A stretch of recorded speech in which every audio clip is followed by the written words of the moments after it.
You're welcome to our channel. Keep liking, keep subscribing, and keep sharing.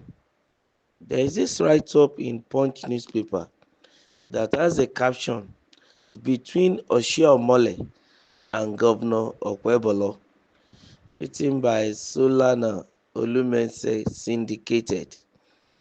He said, as an Esan man, let me begin with a disclaimer. Contrary to the lies of Senator and former Governor Adams Oshiomhole, the name Okpebholo does not mean the rescuer. It means great community or wonderful people. Oshiomhole's customary flippancy comes from trying too hard to be everything he is not, particularly smart and empathetic. He may have once been married to an Esan woman, but he demonstrates no grasp of the Esan language, let alone its etymology. I confess to being among the many stunned by Governor Monday Okpebholo's budget presentation last week, as he struggled to pronounce the most important number in his speech. And I say that as one who has sat with quite a few governors, including another Esan governor, the late Professor Ambrose Ali, about whom I have proudly testified. Of course, Professor Ali was incomparable. Nobody is asking Okpebholo to transform into a professor simply because of their common Esan heritage. But Esan teenagers, including the PDP governorship candidate Asue Ighodalo, whom I knew when he was a teenager in secondary school in Ibadan, routinely know how to read. The chairman of Okpebholo's APC in Edo State, Jarrett Tenebe, appears not to know this, that there is a difference between being a professor and being illiterate. Much less does he seem to know the difference between the man in the street and a convicted thief. As a result, Tinubu stepped out of the dark dungeons where APC leaders stumbled around, and I speak as the first to identify the collapse of the party as far back as February 2017, to accuse Mr. Ighodalo of having stolen billions of naira before.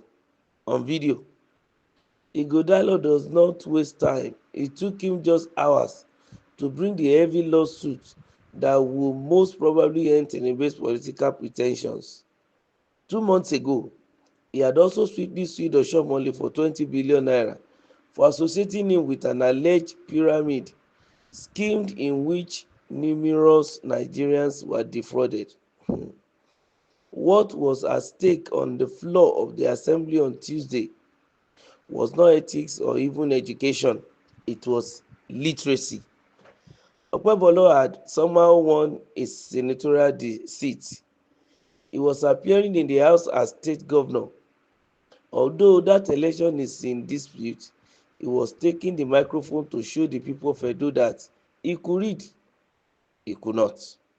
Surely he must have had at least one night or the breakfast hour in government house to practice the reading of his own budget address, despite several trials and restarts, including "It is confusing me." He could convince nobody that he is literate. His embarrassing performance immediately went viral.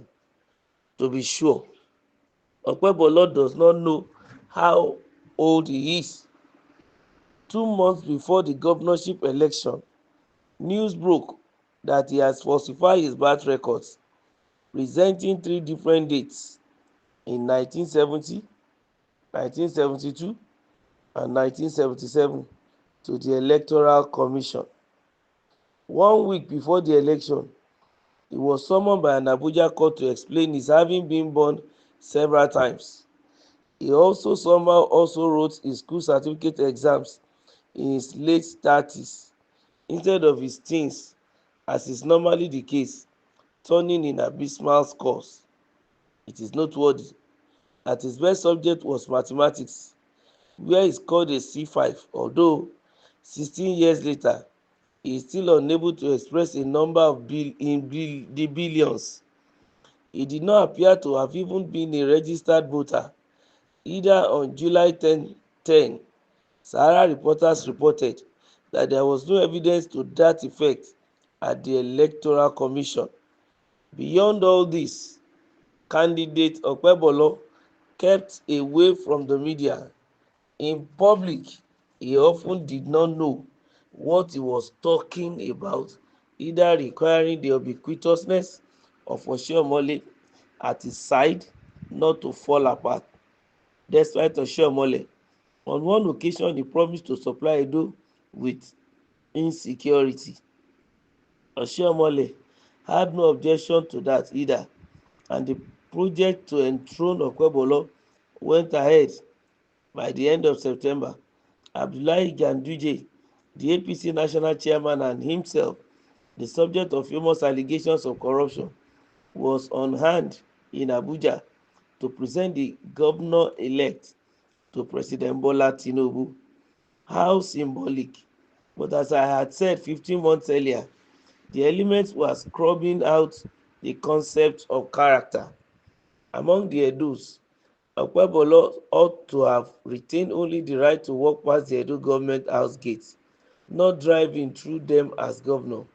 But President Tinubu had promised APC that it would have Edo State, and Oshiomhole delivered.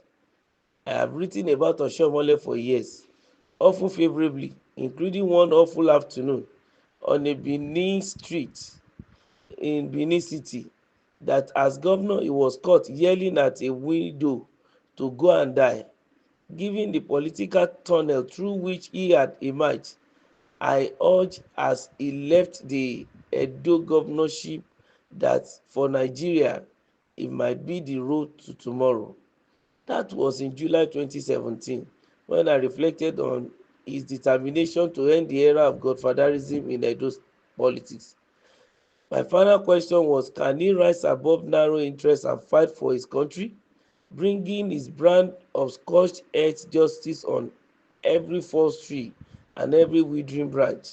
Sadly, Oshiomhole has become worse for Edo and Nigeria than Mr. Tony Aneni ever was.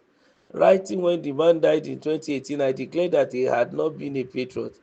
Aneni was a cold-blooded PDP partisan who saw Nigeria through the eyes of his party. He never saw PDP through the eyes of Nigeria. I described the PDP brand as one of the political brigandage, ethical arson and administrative incompetence, and in which murder, looting and injustice ran of the day. Of his 16 years, I said Aneni was the Chris Uba or the Jagaban, if you like, of Edo State politics. That was the monster that Oshiomhole fought. Sadly, it is what the former governor has metamorphosed into and was anything for APC no matter what. No, the Okpebholo story is not about Okpebholo, it is about Oshiomhole, who knew the APC governorship candidate for more than anyone else, far more than anyone else. It is a story of immense hatred and hypocrisy for the people and public affairs. He owes Aneni a lot of apologies. Nationwide, for 60 years, Nigeria had bad governors, but none of them began by warning the world that, on top of massive doubts about who they really are or how they got there, they are semi-literate in today's world. If you can't read, you can't lead.